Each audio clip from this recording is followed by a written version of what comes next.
So in the last video, we looked at how we can install and use custom components from npm. And I'm just going to remove this code here. And in this video, we're going to cover how to do conditional rendering. So what that means is we might have something on our page that we only want to render when a certain variable is true. And when that variable is false, we want a different thing to render on our page. So up here at the top, I'm going to import use state. So import use capital S here state from React. And I've already shown you how this hook works in the hooks video. And down here, I'm going to create a constant variable and we'll call this display. And if you remember, we need to surround this in square brackets. And then we need to pass in a second thing here called set display. And then we use our equals to sign and we say use state. And then we need to give a default value for this. So I'm going to say false here. So if you don't remember what use state is, we create a variable here, which is a constant variable called display. And then we create a function that allows us to update what the value of display is. And the use state here, we provide the default value for what display will start off as. So I'm setting it to false by default here. And down here in the return statement, I'm going to, inside of this div tag here, I'm going to put my brackets here, normal brackets. And I'm going to say display and then put a question mark here. Now what does this mean? It's basically an if statement. It's saying if display is true, we must do what's next to this question mark. So I'm going to put an h1 tag here. Actually, let me split this into a different line here just so that we can see it a bit better. I'm going to put my h1 tag here and I'm going to say display is true. And then after this, we need to use our colon like this. The colon is the one with two dots. The semicolon is the one that looks like this. So we need our colon there. And then on the other side of it, we can put another h1 tag and we can say display is not true. And okay, what does this do? Well, this brackets here is checking what the value of display is. And if display is equal to true, then we run the code after this question mark, which is this code here. And if display is not true, it's false, then we run the code after this colon here. So we run this h1 tag.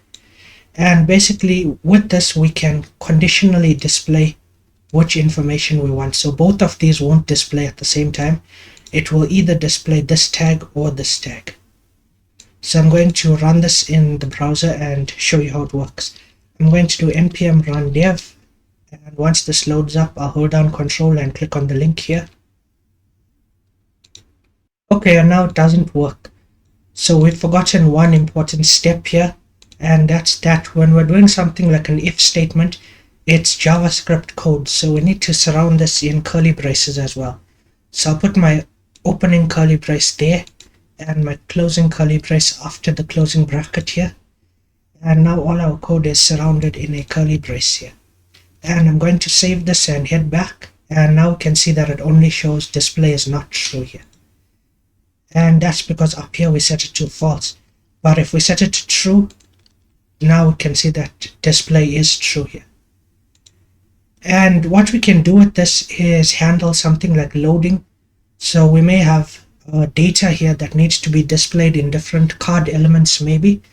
And the data takes a while to get from the server to here. So while that data is coming over and loading, we can have this set to false. And we can show something different here, like we can say loading, for example. And now while it's loading, it will show us this loading screen here.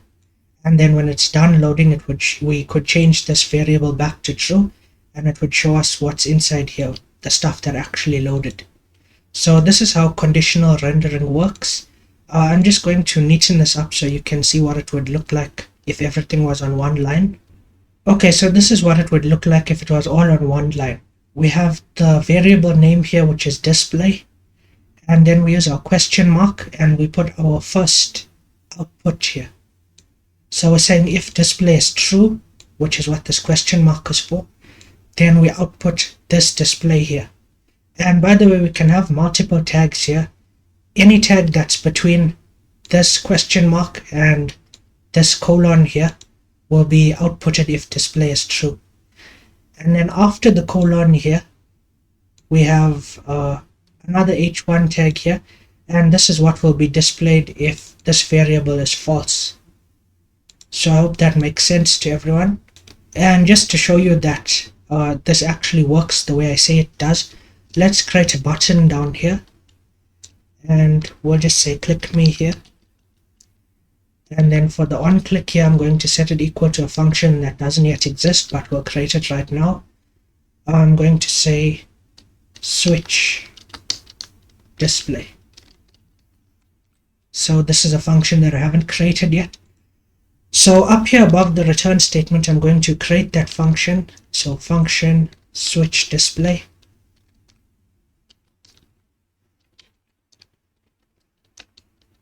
And for this function's code, I'm going to say set display. And then here inside of the brackets, I'm going to show you some special syntax here. We can say exclamation mark display. So what this means is if display was originally true, then this exclamation mark here means the word not. So what we're saying is not display. If display was originally true, we're saying not true here. So set display to the opposite of whatever it is right now. So now I'm going to head to the page here, and when we click this button, we can see it changes the text in there now. And when we click it again, it changes back to loading. So this is how we can toggle between something. So I'm going to come back and explain this one more time. So by using this exclamation mark here, we can toggle between true and false on a Boolean variable. So I've just cleared all of that out.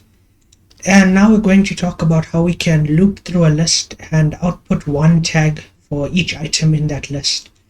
So up here at the top, I'm going to create a list here. So I'm going to say let my list equal to, and we need to use a square brackets here.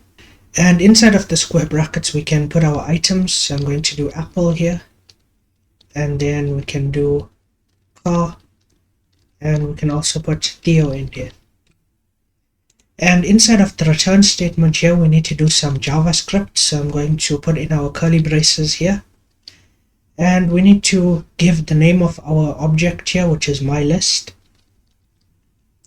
and we need to say dot map here. And what this dot map function does, it's basically a for loop. So I'm sure everyone has seen for loops in JavaScript or any other programming language that you know. And it will basically loop through all the items in my list. So it will loop through apple, car, and then Theo. And this is a function, so we need to put in our brackets here. And this takes a callback function as a parameter here. So I'm going to create a arrow function inside of here. And okay, so how does this work? Inside of the arrow function, we need to take one parameter, which I'll call it item here.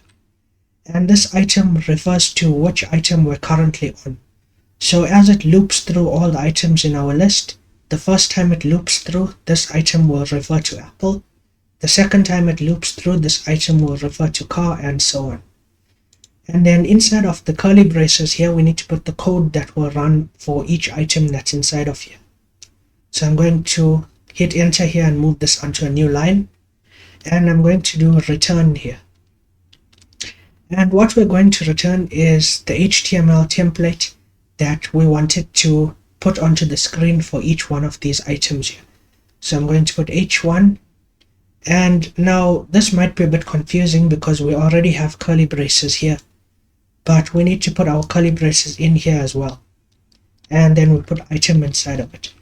Now the reason why we need to include the curly braces here as well is because when it gets returned from this, in other words, the JavaScript is done running, what's going to happen is we're going to end up with, let me copy this and paste it down here. We're going to end up with 3 of these. and this JavaScript here is going to disappear because it's done running. So if the curly braces wasn't here, even though we had it around our JavaScript code, when it's done running and it outputs these tags, if there is no curly brace here, then it's going to output the actual word item instead of outputting the value that was stored inside of item. So I hope that makes sense to everyone. And yeah, let me get rid of these. I'm going to hit save there and head back to the browser. So the reason why it only gives us Apple here and not the other two elements as well is because when I was creating the list, I accidentally put the wrong symbol here. So this was meant to be a comma. And okay, let's save this and head back. And now we can see that it outputs one h1 tag for each element that's inside of our list here. And remember, this list could be 1,000 items long, and this template down here could not just be an h1, but it could be an entire card template with all the names, prices, and all of that inside of it. So mapping things out here is a really speedy way of going through a list and outputting a template for each one of those items in here. And combining this with the components that we created here, we could have created a component for that card element with all of the complex layout inside of it and imported it up here, and then gone through the list, and for each item in the list we output one of those components with the data from the list filled into it. So I hope you can see how this would be extremely useful in a large scale application, especially if you're pulling data from a database somewhere and there's a lot of data inside of it where you don't want to type each of them out manually, which you never should. You shouldn't type each of them out manually. You should always create a list like this and then return each item inside of it and export some type of template. And with that, I'll see you guys in the next video.